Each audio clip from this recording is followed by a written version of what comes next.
بسم الله الرحمن الرحيم. الحمد لله رب العالمين، والصلاة والسلام على رسوله محمد وعلى آله وأصحابه وسلم تسليما كثيرا كثيرا. أما بعد، أعوذ بالله من الشيطان الرجيم. بسم الله الرحمن الرحيم.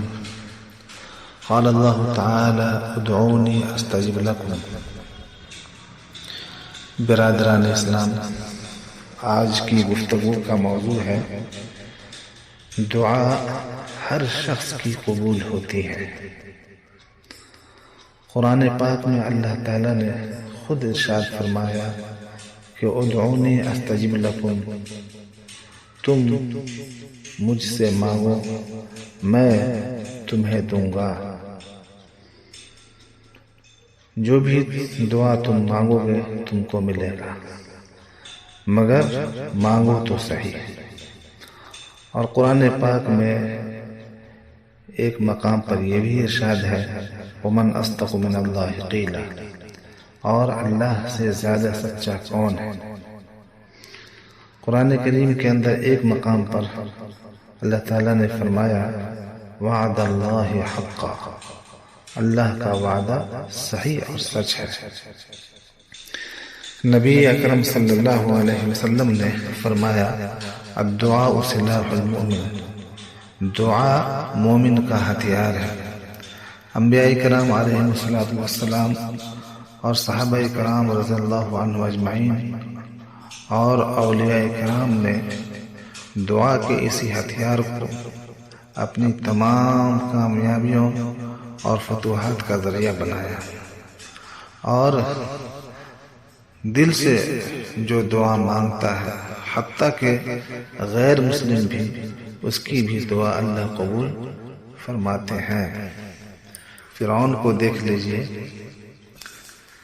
جب اس نے عزم و یقین اور درد دل کے ساتھ اللہ کے سامنے ہاتھ اٹھایا تو اللہ تعالی نے اس کی دعا قبول فرما لی، جبکہ وہ روئے زمین پر خدا کا سب سے بڑا دشمن تھا۔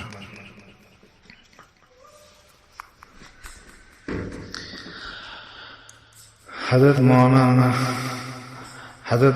مولانا شاہ وسیع اللہ صاحب الہ آبادی رحمۃ اللہ علیہ، خلیفہ حضرت حکیم الامت مولانا اشرف علی تھانوی رحمۃ اللہ علیہ، اپنی کتاب تصوف اور نسبت صوفیہ میں رقم فرماتے ہیں کہ اجابت دعا کے سلسلے میں فرعون کا ایک واقعہ نقل کرتا ہوں، جسے صاحب روح المعانی نے وَلَقَدْ أَخَذْنَا آلَ فِرْعَوْنَ بِالسِّنِينَ وَنَقْصٍ مِّنَ الثَّمَرَاتِ کے تحت لکھا ہے، اور اس میں شک نہیں کہ بڑی عبرت اور نصیحت کا واقعہ ہے۔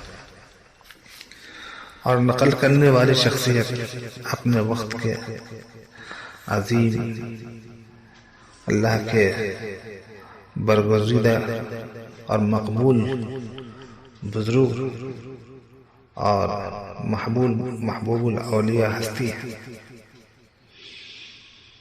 فرماتے ہیں کہ حکیم ترمذی نے نوادر الاصول میں اور ابن ابی حاتم نے حضرت عبداللہ ابن عباس سے روایت کیا ہے کہ جب اللہ تعالیٰ نے فرعون کو قحط میں مبتلا کیا تو ان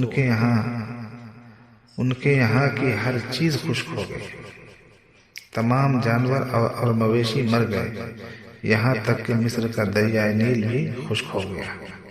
یہ دیکھ کر قوم کے سب لوگ فرعون کے پاس آئے اور اس سے کہا کہ اگر تو ویسا ہی ہے جیسا کہ تیرا گمان ہے، یعنی معاذ اللہ خدا ہے، تو ہمارے دریا نیل میں پانی لے آ۔ اس نے کہا اچھی بات ہے، کل صبح اس میں پانی آ جائے گا۔ جب لوگ اس کے پاس سے چلے گئے اور فرعون تنہا ہوا تو اس نے اپنے دل میں کہا کہ اب میں کیا کروں گا، میں تو پانی لانے پر قادر نہیں، نتیجہ یہ ہوگا کہ یہ لوگ کل صبح میری تکذیب کر دیں گے اور میں رسوا ہو جاؤں گا۔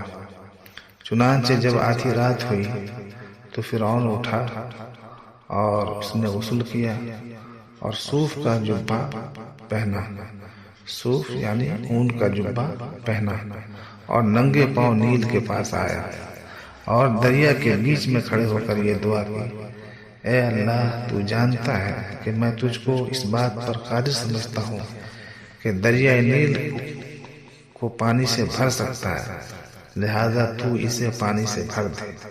اس کا اتنا کہنا تھا کہ اسے پانی کے آنے کا شور محسوس ہوا، فوراً باہر نکل آیا اور دریائے نیل پانی سے لبریز ہو کر رواں ہو گیا، اس لیے کہ اللہ تعالیٰ کے علم میں فرعون اور اس کی قوم کی ہلاکت اسی نیل میں غرق ہو کر مقدر تھی۔ سبحان اللہ، یہ روایت عجیب روایت ہے۔ اس سے معلوم ہوا کہ اللہ تعالیٰ کافر کی بھی دعا قبول فرما لیتے ہیں۔ دیکھیے فرعون کی دعا کو بھی شرف قبول بخشا، حالانکہ وہ خدا کا مدعی تھا، لیکن جب تنہائی میں اللہ تعالیٰ کے سامنے اپنے عجز کا اقرار کیا اور معاملہ کو اسی کے حوالہ کر دیا، تو پھر اللہ تعالیٰ نے بھی اپنی شان قدرت دکھلائی کہ دریا کو جاری فرما دیا اور اس کی پرواہ تک نہ کی کہ یہ کافر ہے، میری ہمسری کا دعوے دار ہے۔ اس میں شک نہیں کہ یہ خدا ہی کے اخلاق تھے جو دشمن کے ساتھ بھی ایسا معاملہ روا رکھا گیا۔